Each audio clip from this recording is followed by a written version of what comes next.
Tiempos donde la autenticidad de nuestro cristianismo está siendo diluida en una corriente de sinsentido, todo este asunto del género, la modernidad líquida, y vivimos tiempos donde necesitamos agarrarnos a verdades inmutables y permanentes. Vivimos en los tiempos de la posverdad, ya no existe la verdad en mayúscula, no hay una ética normativa, cada uno tiene su propia verdad, y en medio de todo ese caos, en medio de una sociedad que tiene muy pocas cosas permanentes, vivimos en la sociedad de la inmediatez, de lo rápido, de lo instantáneo. Pocas cosas permanecen. Entonces, en medio de todo eso, amados, tenemos la palabra profética más segura, a la cual hacemos bien en estar atentos como a una antorcha que alumbra en lugar oscuro, porque estamos en lugar oscuro, hasta que el día esclarezca y el lucero de la mañana salga en nuestros corazones. Por contra de lo que nos quieren vender y decir, no es un libro antiguo. Tampoco es un libro moderno. ¿Sabes lo que es? Es un libro eterno. Y las verdades aquí contenidas son normativas para toda edad, para todo tiempo, para toda historia y para toda situación, no pudiendo ser cambiadas y tergiversadas a tenor de políticas, ideologías o filosofías de turno. Sécase la hierba, marchítase la flor, mas la palabra del Dios nuestro permanece para siempre. Este es el ancla que nos asegura estabilidad en medio de las tormentas del mar. Este es el faro que nos alumbra la entrada a buen puerto en medio de la oscuridad de la noche. Este es el cayado que nos ayuda a andar por los senderos difíciles de la vida. Este es el aceite que calma y sana nuestras heridas. Aquí está la verdad, amados. Y haremos bien en leerla, pero sobre todo haremos bien en otra cosa que a María del Mar le gusta decir, y es que los cristianos tenemos deficiencia de vitamina A. Bueno, usted se pregunta, bueno, ¿y cuál será la vitamina A? Empieza por A, además. ¿Cuál cree usted que será la vitamina A? Amor, claro, es lo primero que nos surge. Sí, pero no es lo que estoy pensando. ¿Perdón? Muchacho, tú te ganaste la comida esa que yo anunciaba en el restaurante. Sí, señor. La vitamina A es aplicación. ¿Sabes por qué? Porque la Biblia no es para ser leída, no es para ser predicada, no es para ser cantada, que está bien todo eso y hay que hacerlo. Sobre todo es para ser cumplida, encarnada y vivida. ¿Sabes dónde? No aquí. Aquí todos somos muy buenos. Aquí todos venimos bien arregladitos de domingo. La realidad de nuestro cristianismo no se mide aquí. Se mide allí. Cuando traspasando la puerta del templo, llegamos a la realidad cotidiana de nuestra historia, de nuestro día a día. Es allí donde hay que aprender a aplicar todo lo que aquí se ora, todo lo que aquí se canta, todo lo que se lee y todo lo que se predica, tiene que tener su primera aplicación en la familia, porque la familia es nuestro primer sistema social de relaciones y el primer lugar donde hay que aprender a aplicar todo lo que aquí se dice y todo lo que aquí se enseña. Qué importante la aplicación, qué importante. Hay algunas personas que lamentablemente sufren bulimia espiritual. ¿Usted sabe lo que es la bulimia? Es esa enfermedad donde la persona come y luego vomita, de manera que los nutrientes no pueden traer bendición a su organismo, ¿no? Los nutrientes no llegan. Lamentablemente hay personas que sufren bulimia espiritual aquí en la iglesia, comen, y cuando llegan a casa, malas palabras, malas actitudes, ver cosas que no edifican, tener una discusión con el hijo, con la esposa, con la hija, y uno vomita todo eso. Entonces, no podemos comer aquí y vomitar allí. Eso es muy peligroso. Por eso la primera aplicación de todo tiene que ser en nuestro primer sistema social de relaciones.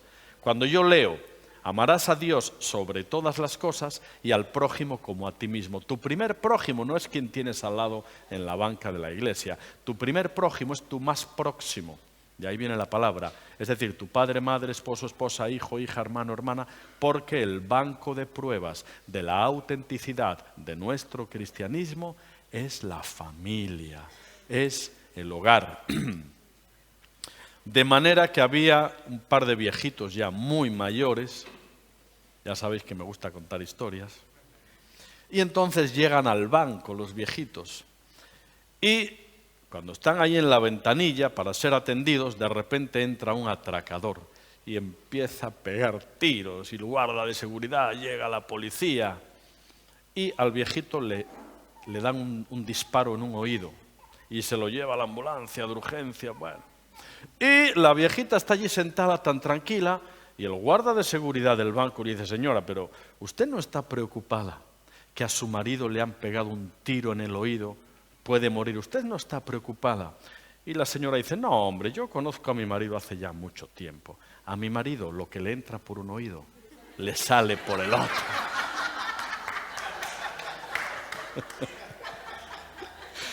Que la palabra de Dios, amados, cuando nos entre por un oído, no nos salga por el otro, sino que anide, germine y produzca fruto en nuestro corazón.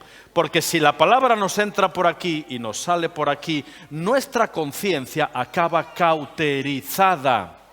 Y entonces escuchamos, pero eso no tiene ninguna aplicación. Por eso decíamos ayer que en esta vida tenemos que ser muy íntegros. Personas íntegras. Esta sociedad necesita integridad. La integridad se compone de dos palabras, ¿no? La integridad se compone de una primera parte, que es lo que yo leo, lo que yo entiendo, lo que yo recibo. Eso llega aquí a mi mente, eso llega a mi corazón.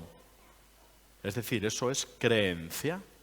Yo leo la palabra, la estudio, voy a un estudio bíblico, escucho una predicación y eso llega a mi mente como una creencia. Si eso se queda ahí arriba como una creencia, como teología, no sirve de nada. Para que la integridad tenga efecto, esa creencia tiene que pasar a experiencia. Hay que vivenciar, hay que aplicar todo lo que en mi cabeza yo sé, he leído, he predicado o he escuchado. Y cuando la creencia se combina con la experiencia, eso se llama integridad. Y la integridad, amados, hay que buscarla y cumplirla en primer lugar en la familia. Porque como decíamos el otro día, ayer, Europa es un continente fallido, la influencia cultural del cristianismo se extingue a marchas forzadas, y Europa se derrumba. Recuerda, ¿quién va a recoger los escombros? Dos instituciones, la familia y la iglesia. Dos instituciones que tienen que demostrar que hay verdad y esperanza. Dos cosas que este mundo no tiene. Porque hoy no hay verdad, sino cada uno tiene su propia verdad, su propia historia. Todo es falso, todo es fachada, todo es una gran mentira. El mundo adolece de verdad y de integridad. Verdad y esperanza. Y las dos únicas instituciones que pueden dar eso a este mundo son la familia y la iglesia. Dicen que un día un padre estaba trabajando y el asunto es que su hijo no paraba de molestarlo, ¿no? Y el hombre dice, ¿yo cómo voy a hacer para que este muchacho me deje al menos un par de horas tranquilo que yo pueda trabajar? Total que el padre coge una revista y en la revista ve un mapa del mundo y dice, ya sé lo que voy a hacer. Voy a cortar este mapa del mundo en 100 trocitos. Los mezclo, hago un puzzle y le digo a mi hijo, hijo, ahí tienes, compónlo. Y seguro que me libro de él por lo menos 3 horas. Total que efectivamente el padre corta el mapa del mundo en 100 trocitos, los mezcla y se lo da al niño y dice, venga hijo, compón eso, compón el puzzle. A los 20 minutos el muchacho llega con el mapa del mundo perfectamente ahí pegadito, arreglado, y el padre dice, no me lo puedo creer. Hombre, ya sé que eres mi hijo y eres inteligente, pero ¿cómo es posible que hayas logrado en tan poco tiempo arreglar el puzzle? Y el niño le dice, papi, yo no sabía lo que tú estabas viendo, pero yo por detrás veía una familia. Yo simplemente me dediqué a arreglar la familia y luego le di la vuelta. Porque para arreglar el mundo hay que empezar por la familia. Porque para arreglar el mundo hay que empezar por la familia. La familia es lo más importante que tú tienes. Mira, ni siquiera la iglesia, porque la iglesia es familia de familias. Por eso la familia tiene que ser una estructura fundada en la aplicación de todos los principios que aquí escuchamos, entendemos, hablamos. Por eso es tan importante el entorno familiar. Nosotros siempre decimos que la Biblia, bueno, porque es verdad, la Biblia se interpreta en clave familiar. ¿Sí? Porque cualquier aplicación de cualquier texto bíblico hay que entenderla, o primeramente hay que aplicarla, en el entorno familiar. La Biblia se interpreta en clave familiar. Entonces comienza el Génesis. Oye, me encanta cómo comienza el libro del Génesis. Mira qué bonito. En el principio creó Dios los cielos y la tierra. Tú y yo no venimos de una explosión inicial. Tú y yo no venimos de una casualidad cósmica, tú y yo no venimos del mono, ya sé que a algunos lo parece, pero no venimos del mono, venimos de un diseño inteligente, venimos de una creación inteligente, donde Dios crea el mundo, lo pone en orden y como obra suprema nos crea a ti y a mí. Fíjate qué cosa. ¿Y sabes lo bueno de esa creación? Dios no hace producciones en serie. Dios es un artesano. Cada pieza que Él crea tiene el valor de lo irrepetible.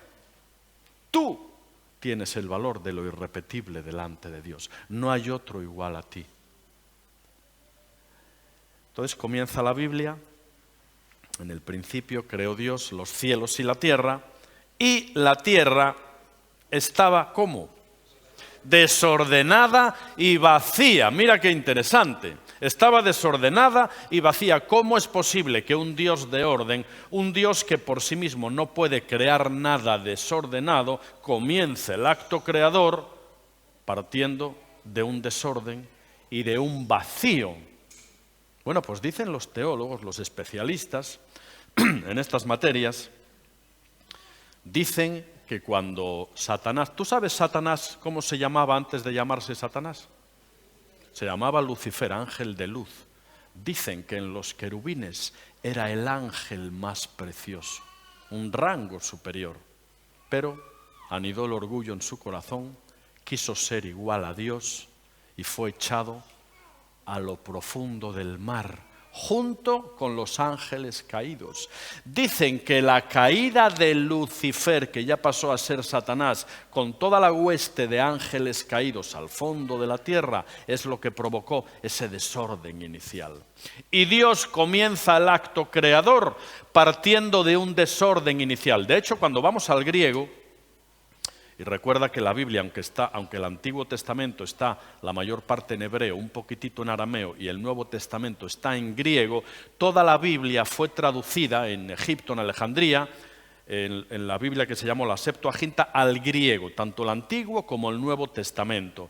Y en el griego del Antiguo Testamento, a partir de esa traducción de la Septuaginta, la palabra desorden es muy interesante. La palabra desorden en griego es un término que tú y yo utilizamos habitualmente, porque es un término griego que se ha castellanizado. ¿Sabes cómo es desorden en griego? ¿Quién sabe?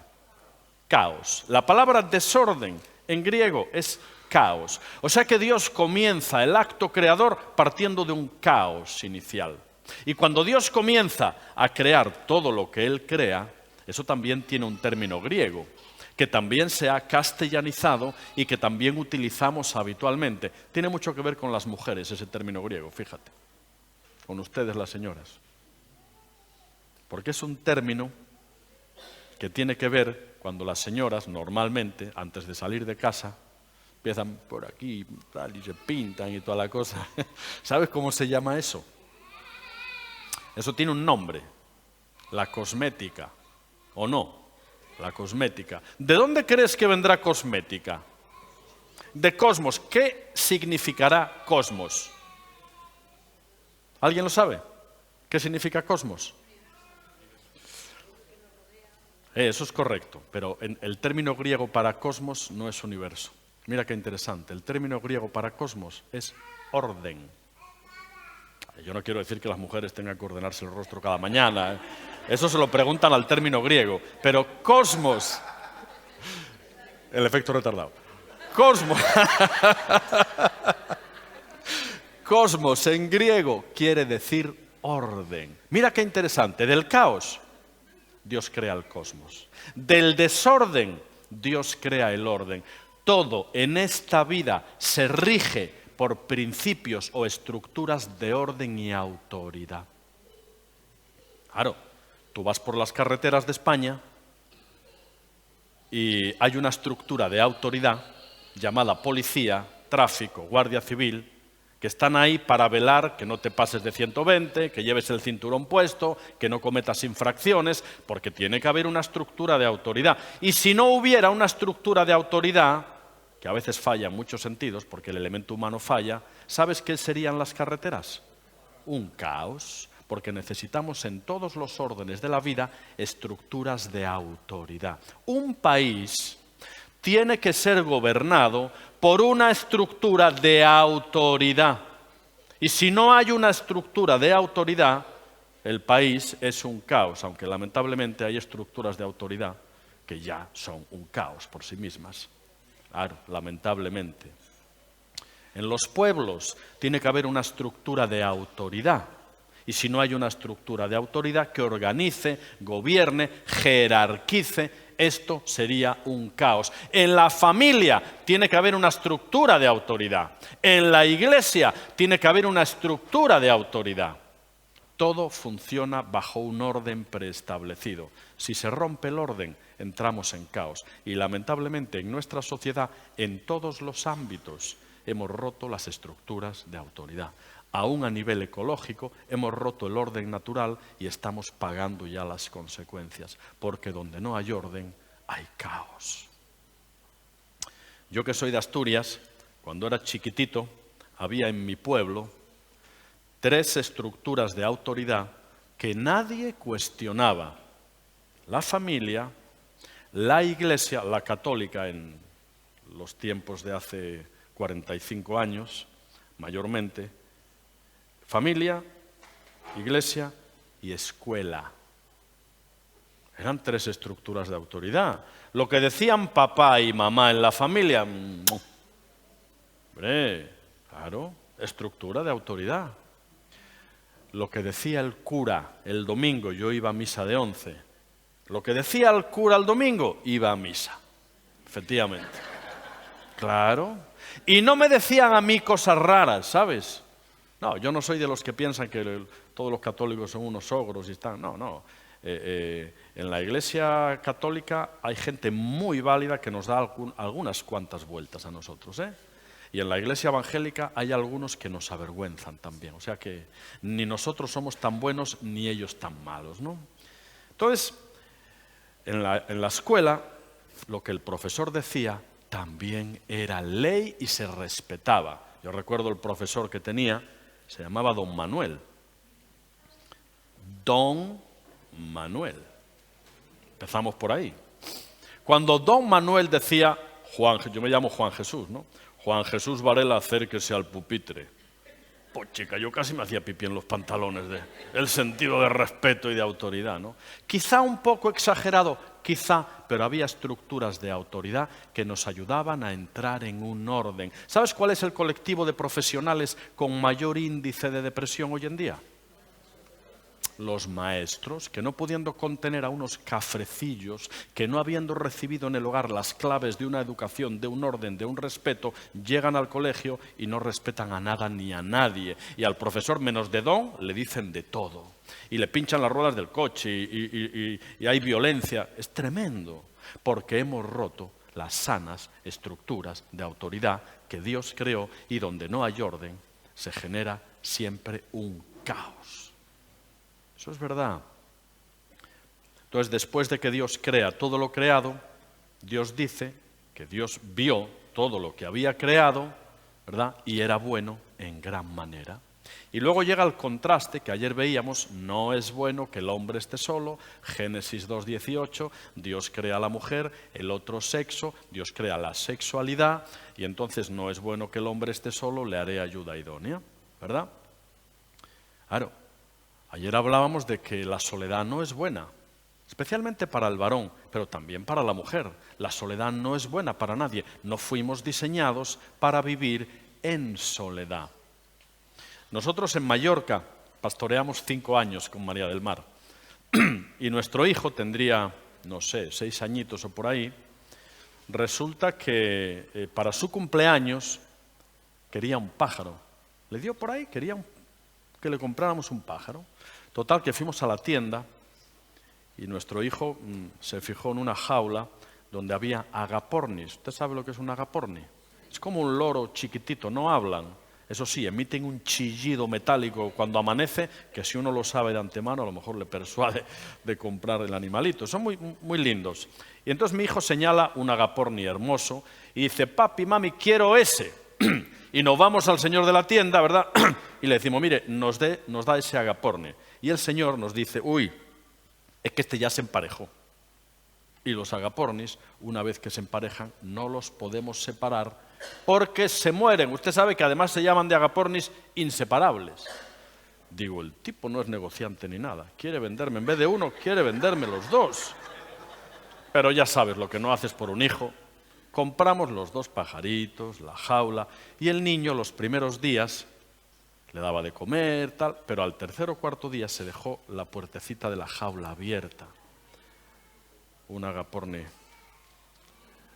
30 euros de aquella época. Y el niño: papi, que se escapó el pajarito. Digo, hijo mío, ya poco podemos hacer. Aprende, ten cuidadito, tienes que cerrar bien la jaula. Qué pena, hijo, ya no va a volver, se fue. Lo de que no va a volver lo pensaba yo. No pasaron ni 3 días que escuchamos un ruido ahí en el patio donde teníamos la jaula, y cuando vamos a mirar, la jaula tenía unos barrotes así. Vemos al agaporni que se había ido, oye, queriendo entrar, y el otro pajarito, la hembra que estaba dentro, aleteando y haciendo fiestas. Y digo, Dios mío, el tipo de la tienda tenía razón. El pájaro prefiere la esclavitud, pero con su compañera, a la libertad solo. ¡Wow! Y como pude, bajé y con una toalla lancé la toalla, y el pajarito de la que vio la toalla quiso huir, se enredó, lo pudimos agarrar y meter en la jaula. 5 meses o por ahí después, se escaparon los 2. ¿Tú crees que volvieron? A saber dónde están ya. No es bueno que el hombre esté solo. La soledad mata. Y no hay peor soledad que aquella que se vive acompañado con alguien. Esa es la peor de las soledades. Fuimos diseñados para comunicarnos, para hablar, para expresar. ¿Alguno de ustedes vio la película Náufrago de Tom Hanks? Está muy bien esa peli. Es la historia de un directivo de una multinacional de estos de paquetería, FedEx, como MRV y Seur y todo eso, que el hombre tiene que ir de Los Ángeles a Hawái en avión a llevar unos paquetes, pero en una tormenta el avión se estrella. Solo sobrevive él y llega a una isla desierta. Pero no es bueno que el hombre esté solo. Por lo tanto, cuando empiezan a llegar a la playa los restos del avión y, por lo tanto, los restos de los paquetes que tenía que repartir por Hawái, el hombre abre un paquete y saca una pelota de rugby. Y como no es bueno que el hombre esté solo, con su propia sangre le pinta una sonrisa, le pinta unos ojos, lo clava en un palo y acaba de construirse un tú que le haga consciente de que es necesario que no esté solo, y un tú que le complemente, y le pone nombre. Bueno, tampoco fue muy original porque la pelota tenía un nombre bien grandote, ¿recuerdas? Wilson, y le llama el señor Wilson. Acaba de construirse un tú que le ayuda a superar una soledad para la que nadie fue creado. Y tiene conversaciones con el señor Wilson. Vamos, que en un momento dado se enfada, lo saca del palo, le pega una patada, vuelve arrepentido a la playa, le pide perdón. Tiene una auténtica relación, porque no es bueno que el hombre esté solo. Y en un momento dado de la película, el hombre con las tablas y los palés había hecho una cabaña, pero ya con los meses el hombre rompe la cabaña y hace una balsa y se mete ahí mar adentro.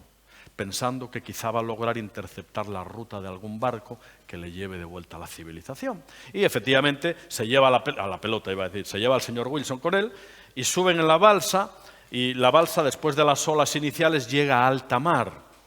Y con el mar que se está meciendo y toda la cosa, el tipo se queda dormido. Y en un golpecito de mar, el señor Wilson se cae al agua y empieza a alejarse. Y Tom durmiendo. Claro, se despierta y cuando quiere darse cuenta ve al señor Wilson allá bien lejos. Mira, no lo duda ni un instante. Había tiburones, ¿eh? El tipo se lanza al agua y empieza a nadar. Claro, a por el señor Wilson. Y llega a la mitad, mira hacia atrás y se da cuenta de que la balsa se está alejando. Y aún le queda un ratito para llegar al señor Wilson. Tiene que tomar una decisión a vida o muerte. Vence el instinto de supervivencia y regresa a la balsa. Pero cuando se sube a la balsa, empieza a llorar. Tiene un auténtico sentido de duelo, porque aquel que le ayudó a superar una soledad para la que nadie fue creado, ve que se aleja. Por eso, la iglesia, la familia, las amistades son necesarias. Son el oxígeno que nuestra alma necesita para no encontrarse en soledad. Porque tú y yo no fuimos diseñados para vivir en soledad, sino para tener relaciones significativas, para bendecirnos mutuamente y para cumplir la palabra de Dios, ¿verdad? Entonces, Génesis 2:18 no es bueno que el hombre esté solo. Génesis 2:24, ya lo vimos ayer, la institución del matrimonio y la familia. Por tanto, dejará el hombre a su padre y a su madre, se unirá a su mujer y serán los dos una sola carne. Génesis 2:25, el propósito de Dios para el matrimonio, que era ¿quién recuerda de los que estuvieron ayer? La intimidad. La intimidad. El propósito de Dios para el matrimonio es la intimidad. Y luego, como la Biblia está escrita en clave familiar, llegamos a un versículo absolutamente fundamental en Deuteronomio. Bueno, primero en Génesis, ¿sabes lo que Dios le dice a Abraham? En el pacto abrahámico, Génesis 12, Dios le dice a Abraham, en ti serán benditas todas las familias de la tierra. Dios eleva a la familia a la categoría de la institución mediante la cual Dios va a bendecir a toda la humanidad. Eso es tremendo. Tremendo. Y luego llega Deuteronomio capítulo 6. ¿Tú has visto alguna vez el muro de las lamentaciones en Jerusalén?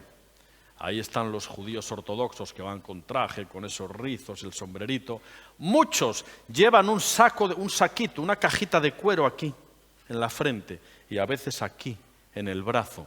Esa cajita de cuero se llama la filactelia y contiene versículos de la Torá, Deuteronomio, 5 primeros libros, que son los inspirados para los judíos ortodoxos. Y uno de esos versículos es Deuteronomio 6, que dice así: Oye, Israel, Jehová nuestro Dios, Jehová, uno es. ¿Sabes por qué Dios le dice eso? Dios sabía que su pueblo iba a empezar una dispersión que todavía no terminó a día de hoy. Aún 5 millones de judíos tienen que retornar a Israel. Siendo el retorno del remanente de todos los judíos que van llegando a Israel una de las señales proféticas del fin de los tiempos. El libro de Daniel establece lo siguiente y dice así: cuando cese la dispersión del pueblo santo, todas estas cosas serán cumplidas. Y en lo que llevamos de siglo, están regresando a Israel más judíos que en el resto de todos los tiempos pasados. Otra de las señales que nos anuncian la inminente llegada del Mesías. Ayer hablábamos de que la hora antes del amanecer es la hora más oscura. Y estamos en la hora más oscura, la más crítica y la más difícil, la que precede al amanecer, a la esperanza y a la segunda venida del Señor. Entonces, como Dios sabía que su pueblo iba a ser disperso entre pueblos paganos, pueblos politeístas que hacían sacrificios humanos, pueblos que tenían prostitución religiosa, para que no se mezclaran, para que no olvidaran nunca su identidad como pueblo escogido, Dios comienza diciéndoles: oye, Israel, Jehová nuestro Dios, Jehová uno es. ¿Y sabes lo que hace después Dios? Eleva a la familia a la categoría de la primera institución garante de la educación espiritual de nuestros hijos. Y estas palabras que yo te mando hoy, las dirás en tu casa, al acostarte, al levantarte, las repetirás a tus hijos, las pondrás en los dinteles de tus puertas. Establece que la familia es el lugar garante de la identidad, de la historia, de la cultura y de los principios de la palabra de Dios. Y hoy vivimos más en el desierto que nunca. Hoy vivimos más en la dispersión que nunca, en medio de una sociedad muy complicada. Y Deuteronomio 6 sigue siendo tan vigente hoy como lo fue entonces. Sigue siendo la familia el único lugar donde se deben adquirir las raíces de la fe y de la identidad. Las raíces de la fe no se adquieren en la iglesia, no. Aquí se consolidan, se fortifican, se adquieren en el hogar, siendo responsabilidad de los padres todos esos aspectos. Por eso, frente a una sociedad tan complicada, los padres tienen que tener tiempos devocionales en familia. Esto es imprescindible, imprescindible. ¿Sabes por qué? Porque las costumbres que se hacen en familia perduran por generaciones, por generaciones. Dice el Salmo 132 en su verso 12. Salmo 132, 12. Si tus hijos guardaren mi pacto y mis testimonios que yo les enseño hoy, sus hijos también se sentarán en mi trono. ¿Es ese? ¿Está puesto? Correcto. Si tus hijos guardaren mi pacto y mis testimonios que yo les enseño hoy, sus hijos también se sentarán en tu trono para siempre. Mira, eso es línea generacional de bendición. Por eso en la familia es importante que haya tiempos de oración como matrimonio y tiempos de oración como familia. ¿Sabes por qué? Porque tu primera iglesia, efectivamente, es tu hogar. ¿Sabes por qué?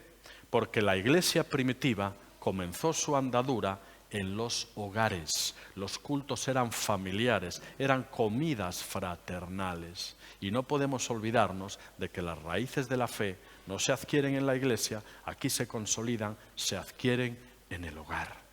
Eso es importantísimo, ¿no? Sobre todo con los tiempos tan complicados que corren.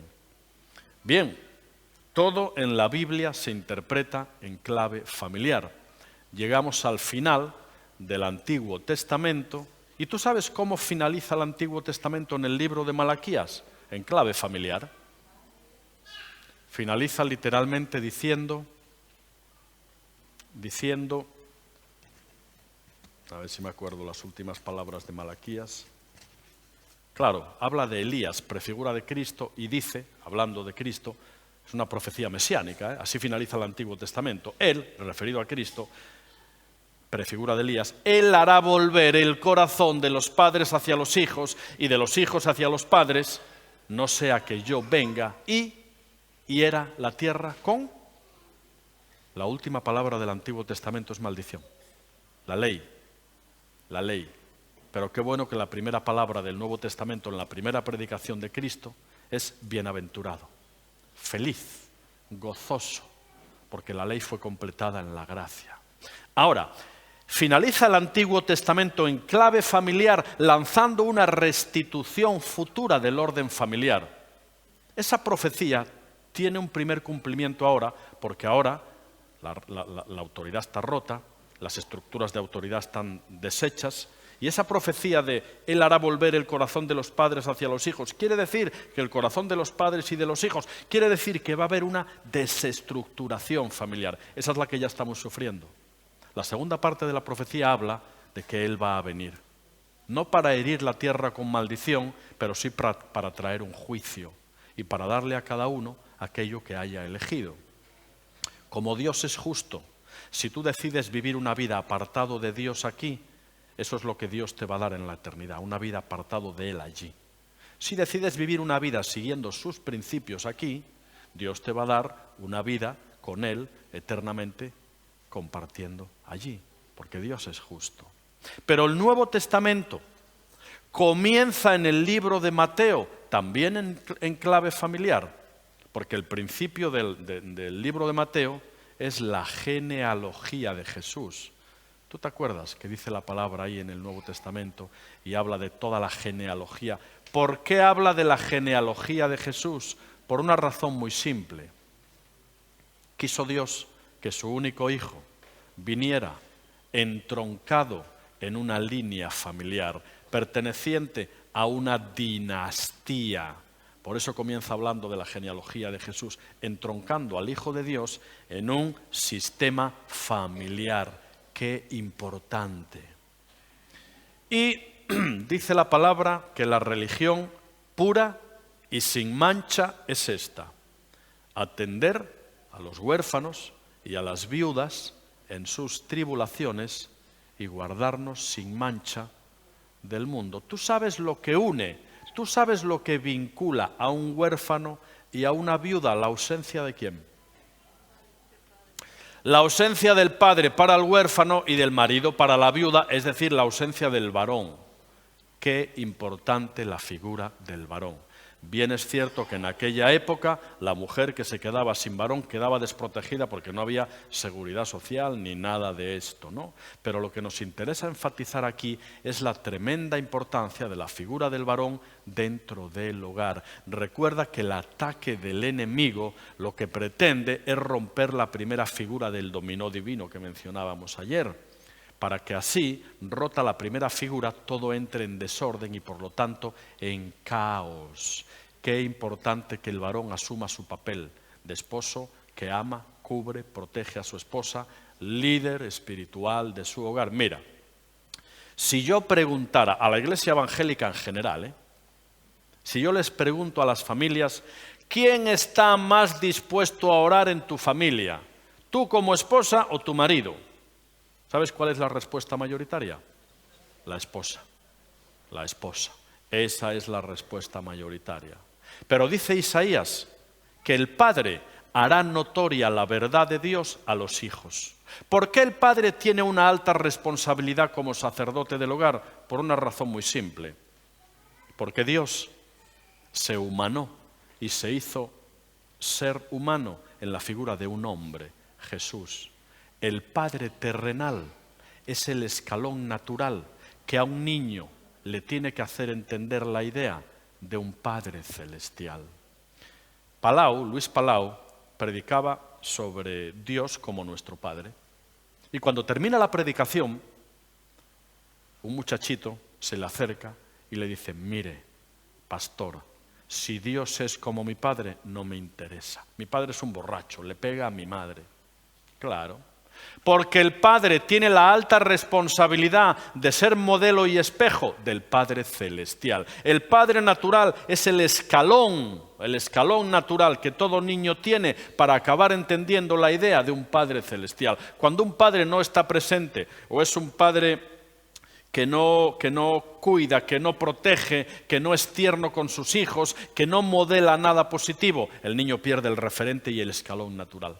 Y luego le va a costar un poquitito más acabar entendiendo la idea de un Padre celestial. Qué importante la figura del varón, la figura del padre. El libro, Tu identidad sí importa, es un libro para varones que hay que leer y que hay que estudiar, porque el orden en el hogar comienza por ahí. Qué importante. La Biblia sigue interpretándose en clave familiar. De hecho, en Timoteo y en Tito, cuando la Biblia establece los requisitos para alguien que anhele obispado, dice que esa persona tiene que tener una familia y unos hijos en sujeción, porque quien no sabe gobernar su propia casa, ¿cómo va a gobernar la casa de Dios? ¿Verdad? El requisito de la autoridad primero en la familia, para tener esa autoridad después en la iglesia. Pero aún en el Apocalipsis, la Biblia finaliza también en clave familiar. Oye, ¿sabes cuál es el final de nuestra historia? Un día, Maranata. Bueno, pero que nos dé tiempo a comer la payita que me prometiste, ¿no? Al menos. Un día, más tarde o más temprano, y que sea más temprano, claro que sí, el Señor va a volver en clave de fiesta, vestido como el novio engalanado. ¿Sabes a qué? A buscarnos a ti y a mí, que somos su esposa, la esposa del Cordero. ¿Sabes para qué? Para participar eternamente de las bodas del Cordero. El Señor viene, el amanecer está cerca, pero es la hora más oscura. Y hay que estar firmes y hay que estar bien preparados, porque esa es la realidad. Finaliza en clave familiar, finaliza con la esperanza. Qué importante. Todo en la Biblia se lee, se vive y se interpreta en clave familiar. Ahora, ¿tú recuerdas? Claro que la recuerdas. ¿Recuerdas la historia que nos habla de cuando Jesús llega a casa de Marta y de María, verdad? Todos somos un poco como Marta y María, ¿eh? Entonces Jesús llega y la hospitalidad oriental exigía que al invitado se le tenía que prestar la máxima atención. Había que lavarle los pies, prepararle un reclinatorio, darle una buena comida, prepararle para que antes se lavara. La hospitalidad judía exigía todo eso. Entonces Marta andaba por ahí afanada, preparando. ¿Tú crees que lo que hacía Marta era malo? No, hombre, no era malo, es que era bueno. Es que era bueno, porque la hospitalidad judía así lo exigía. ¿Sabes el asunto? Los que no conocen al Señor lo tienen más sencillo que tú y que yo. Los que no conocen a Dios tienen que elegir entre lo bueno y lo malo. Tú y yo no, tenemos el listón más elevado. Tú y yo tenemos que escoger entre lo bueno y lo mejor. Lo que hacía Marta era bueno, pero no era lo mejor. ¿Sabes qué era lo mejor? Lo que hacía María, sentarse a los pies de Jesús, porque no hay lugar más alto, no hay lugar más grande que estar a sus pies. Y el creyente no tiene que elegir entre lo bueno y lo malo, sino entre lo bueno y lo mejor. Y María había escogido la mejor parte. Por eso cada día, porque cuando estaban en el desierto el pueblo de Israel, Dios les dio el maná y no podían guardarlo de hoy para mañana, ya sabes, aquello criaba gusanos. A Dios no le gusta la comida recalentada. Dios quiere que recojas el platito fresco cada día y de buena mañana, que lo primero que entre en tu mente sea la palabra de Dios. Miren, eso es clave, eso es básico, no hay otra fórmula para tener una identidad adecuada, para ser un hombre o una mujer conforme Dios lo establece en cualquier rol, padre, madre, esposo, esposa, hijo, hija, profesional en el trabajo que seas. Todo empieza por una relación adecuada con Dios, porque separados de Él, nada podemos hacer. Entonces somos llamados no a escoger lo bueno, sino a escoger lo mejor. Entonces llegamos a la historia del tabernáculo. Tú sabes que el tabernáculo era una construcción que tenía dos partes bien diferenciadas. En una estaba el lugar santo y en otra el lugar santísimo. Ambas estancias estaban separadas por una cortina muy grande que tenía dibujados en oro a dos querubines, rango superior angelical, con las alas extendidas, como custodiando la entrada desde el lugar santo hasta el lugar santísimo. Eso era el velo del templo. Entonces llegaba un israelita que había cometido X pecado, en la entrada del tabernáculo compraba el animal para hacer el sacrificio. Ese animal había que degollarlo, uno de los sacerdotes levitas degollaba el animal y lo echaba en el altar del holocausto. Holocausto quiere decir consumido hasta las cenizas. Y ahí subía un olor desagradable porque el animal iba con entrañas y todo, símbolo del pecado que se estaba expiando.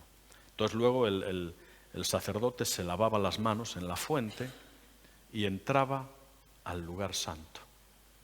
¿Tú crees que el lugar santo era bueno? Claro, era bueno, pero no era lo mejor. ¿Sabes dónde estaba lo mejor? En el lugar santísimo. El lugar santo es tipo de la vida de la iglesia. En el lugar santo había un mueble que tenía en la estancia había 3 muebles en el lugar santo. ¿Alguien sabe decirme cuáles? En el lugar santo estaba la mesa de la proposición con 12 panes, 1 por cada tribu, simbolizando la comunión del pueblo de Cristo. ¿Sabes qué más había? Había un candelabro, 38 kilos de oro puro labrado a mano de una sola pieza, símbolo de Cristo como la luz y la guía en nuestras vidas. ¿Qué más? Había un pequeño altar de incienso, donde continuamente se quemaba incienso, que en el Nuevo Testamento es comparado a la vida de oración de la iglesia, y que subía como un olor no ya desagradable, sino como grato olor de Cristo. El lugar santo es tipo de la vida de la iglesia, donde tiene que haber un candelabro que anuncie que Cristo es la luz, la guía, la esperanza, donde tiene que haber comunión entre todo el pueblo de Cristo y donde tiene que haber una vida de oración simbolizada en el incienso que elevamos a Dios. ¿Tú crees que venir a la iglesia es bueno, Benjamín? Es bueno, pero no es lo mejor. Lo mejor estaba en el Antiguo Testamento, cuando traspasaba el velo del templo, ¿sabes? Solo lo podía hacer el sumo sacerdote una vez al año en el día del Yom Kippur para expiar los pecados de ignorancia del pueblo. Solo el sumo sacerdote lo podía hacer hasta que un día, cumpliéndose todos los tipos y antitipos del Antiguo Testamento, llegó el verdadero Cordero Pascual que por un solo sacrificio quebró el velo en 2 y nos permitió que todos pudiéramos ser sumos sacerdotes con pleno derecho, no a entrar a lo bueno, sino a entrar a lo mejor. Por eso lo mejor no está en venir a la iglesia, que hay que venir, que hay que venir. Que no me dio el pastor la ofrenda todavía, no vaya a ser que luego se lo piense 2 veces, hombre. ¿Sabes por qué lo bueno está en el hogar? Y lo bueno está en el lugar santísimo que está en cada uno de nuestros hogares, porque al final quien se beneficia de todo eso es la propia iglesia. Cuando tú vienes a la iglesia fortalecido, animado, esperanzado, el Espíritu Santo se sirve de todo eso para traer una unidad, para traer una unción. Dice Deuteronomio, creo que es 16 o 18, 16, algo así, dice, nadie se presentará delante del Señor con las manos vacías. Sí, hay ocasiones puntuales donde uno viene por lo que sea, pero normalmente uno tiene que venir fortalecido. Mira, el culto de labios del domingo ha de provenir de un culto de vidas santas y santificadas. ¿Cuándo? ¿Un par de horas el domingo? No, hombre, de lunes a domingo. Y el culto se nutre de la bendición que aportamos todos cuando andamos en orden, en comunión diaria, cuando entramos al lugar santísimo cada día para recibir el maná necesario que nos dé las fuerzas para andar en el desierto de esta vida. Qué importante nuestro tiempo devocional personal y nuestro tiempo diario, qué importante. De forma que, ¿recuerdas la parábola de las 10 vírgenes? ¿Verdad? Había 5 prudentes y 5 insensatas. Todos estaban esperando a que viniera el novio a invitarlo, a hacerlo pasar al salón de bodas. Pero las imprudentes no tenían aceite, no tenían repuesto. Y les piden, pero las prudentes con buena prudencia les dicen no, porque si te damos nos quedaremos sin él nosotras y tal. Total que las 5 imprudentes se van a buscar aceite. Y entre tanto llega el novio, manda pasar a las prudentes y cuando llegan las imprudentes ya no pudieron entrar. ¿Tú crees que al principio las 10 tenían luz en la lámpara? Sí, las 10 tenían luz. ¿Sabes por qué? Atiende bien. ¿Sabes por qué? Porque la luz es lo que Dios nos concede sin ningún esfuerzo por nuestra parte, por un milagro de su gracia divina. Pero el mantener la llama encendida es tu responsabilidad. El mantenimiento para que esa llama siga encendida es tu responsabilidad. Y es nuestra responsabilidad que la luz que un día nos fue otorgada por gracia, sepamos mantenerla llenando la vasija de aceite. ¿Sabes por qué? Porque una vasija eran muy toscas, de barro, tenían una mecha de trapo. Mientras el trapo estuviera impregnado de aceite, daba luz. Cuando faltaba el aceite, ¿sabes qué daba el trapo en vez de luz? Humo, porque empezaba a quemar la mecha. Así las personas que asisten a la iglesia religiosamente, pero no tienen el aceite que esté empapando su vida, en vez de luz, dan humo y lo critican todo, porque aquel que no está participando ni formando parte de, critica, dice que esto no está bien, que esto no está mal, y eso no lo podemos consentir. Las lámparas, la luz que un día nos fue otorgada, que para nosotros fue gratuita, pero para Dios implicó el precio más alto de todos, hay que mantenerla. Y ese es un ejercicio que nos compete a cada uno diariamente. Por eso, mira, el mensaje de hoy es muy sencillo. Revisa si estás entrando al lugar santísimo cada día en tu historia, porque si no lo estás haciendo, tu llama peligra. La luz que un día te fue otorgada por gracia, peligra, y eso no lo podemos consentir. No lo podemos consentir. ¿Sabes por qué? Porque tú y yo, como dice la palabra, y ya estoy terminando, tú y yo, de hecho voy a terminar, tú y yo no somos vencedores. Dice la palabra que somos más que vencedores. Y dice la palabra, por lo cual estoy seguro de que ni la muerte, ni la vida, ni ángeles, ni principados, ni potestades, ni lo presente, ni lo porvenir, ni ninguna otra cosa creada nos podrá separar jamás del amor de Dios que es en Cristo Jesús. Yo nunca entendí lo que implicaba ser más que vencedor. Y un día un hombre me lo explica, un pastor, y me dice, yo le voy a explicar lo que significa ser más que vencedor. Y me dice, imagínese un combate de boxeo. Digo, hermano, pero qué poco espiritual usted, un combate de boxeo. Y me dicen, no, pero si es un deporte muy bíblico. Digo, ¿cómo? Dice, sí, ¿acaso no dice la palabra que más bienaventurado es dar que recibir? Digo, bueno, luego le doy una beca para mi instituto y ahí le enseñarán algunas cosas de teología, ¿verdad? Me dice, bueno, imagínese un combate de boxeo donde de pronto se está disputando el campeonato mundial de los pesos pesados y hay un cheque en juego de 30 millones de euros. Y empieza el combate de los pesos pesados, tipos así como tu yerno, como Yuri, de estos. Y empieza el combate. ¿Cuántos asaltos tiene un combate de boxeo? Yo no sé. 12. O sea que ustedes ven boxeo, entonces. 12, está bien. Y empiezan a darse de golpes. No hay un claro ganador. Llega el asalto 12, el último, y los dos están con la boca, la nariz. Y en un golpe de gracia, uno de ellos, ¡pum!, derriba al contrario. Pero el propio vencedor está medio desfigurado de tanto golpe. Y el árbitro le levanta la mano, el pobre casi no puede, y lo proclama campeón mundial de los pesos pesados y le da el cheque. ¿Cuánto dije? No, hombre, 40. 40 millones de euros. Bueno, el tipo llega a su casa y llama a la puerta. Cuando su mujer abre, esta se lleva las manos a la cabeza. Dios mío, pero ¿cómo viene? El tipo casi que ni puede hablar, está todo. El hombre solo acierta a entregarle a ella el cheque de 40 millones de euros.